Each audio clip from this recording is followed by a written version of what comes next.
FutureDad 46, you are not your achievements.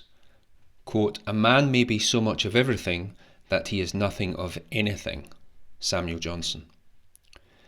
Being a teenager has been hard in every era of history. Leaving aside the turbulent emotions and self-discovery, even basic planning is a challenge. Ambitious teenagers daydream that their 20s will look just how they want, after achieving all the wildest dreams. They create a rosy picture of success, linearly projected from an earlier promise, viewed from within a shielded reality. No surprise then, it never turns out as imagined. Life is stubbornly non-linear. Even the best human mind cannot accurately forecast non-linearly. See FutureDad 42, everything new takes 4 times as long. When we enter adulthood, we slowly begin to realize the folly of prediction. But knowing it never stops us. Knowing is never enough. We still make this mistake. Predictions. The only semi-reliable personal predictions are conditional and based on conservative principles. I am fascinated by chess. If I devote a to-be-specified number of hours to it, I have a reasonable chance of becoming a grandmaster. The same expectation cannot be based on linear projection. I have a 10% better chess score than a year ago, so given that trend I will be a grandmaster by the time I'm 24. This latter manner of thinking is almost always fanciful, yet we indulge it. As children, then as adults. The non-linearities which hinder prediction are caused by unknowables. The variability of your own passions, new information about those passions, increased desire for other goals, and the non-linearity of improvement itself.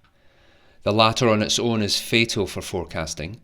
You might get to 70% skill level in a hobby in 1 year, but 80% takes 2 further years and 90% a decade or more.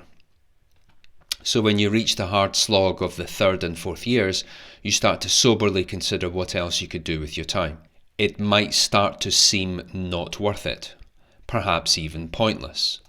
All that time practicing up until then seems wasted. That is guaranteed when your original forecast was anchored to a binary outcome in the skill, basic or national champion, do or die.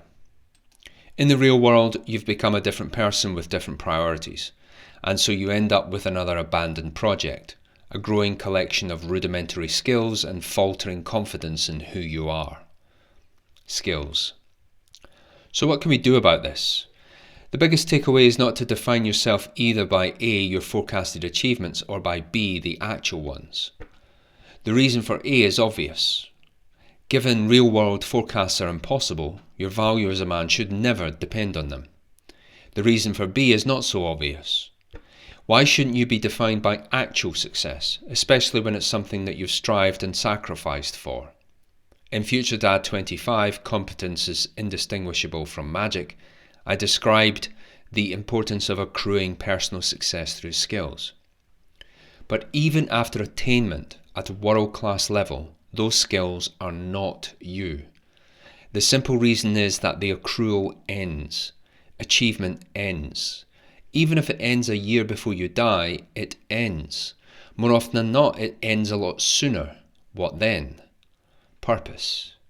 Life's purpose isn't to stand on stage, take the applause, mount the pictures on your wall, and spend the rest of your life rewatching videos of your cup final goal. By then you will have embodied the person that success belongs to, so there's no more to learn. There's no way to improve in that specific direction. In fact, the outward achievement can inwardly feel like a full stop. That's why when winning an award or passing an exam, there's a victory dance and some heartfelt celebration, but that feeling quickly fades. Victory is ephemeral.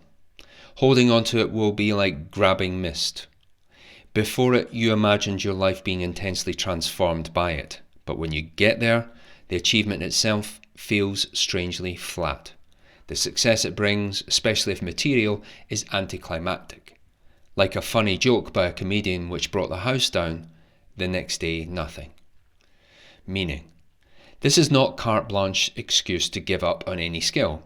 Everything worthwhile in life is hard, so no amount of excuse-making absolves you from committing to excellence. It is necessary to devote to your carefully planned and selected passions. That toil, that purpose is sacrosanct. So this context is deeper than that. It is to highlight the folly of pinning your happiness to a binary outcome. When you do achieve, does this mean the aftermath is somehow diminished? Only you can give it the meaning it warrants. No one else. It is you it affects the most. People barely remember what you did. People barely care who you really are. Do you care who other people really are? Conclusion. Take solace and strength from your own achievements, but it's not who you are. Find what really matters to you and do it purposefully for that reason alone. Success at it is simply a marker that proves what can happen when you focus on the right things in the right way, consistently. But it cannot and should not define you, because it is a landmark on your path, not the path itself. Future Dad.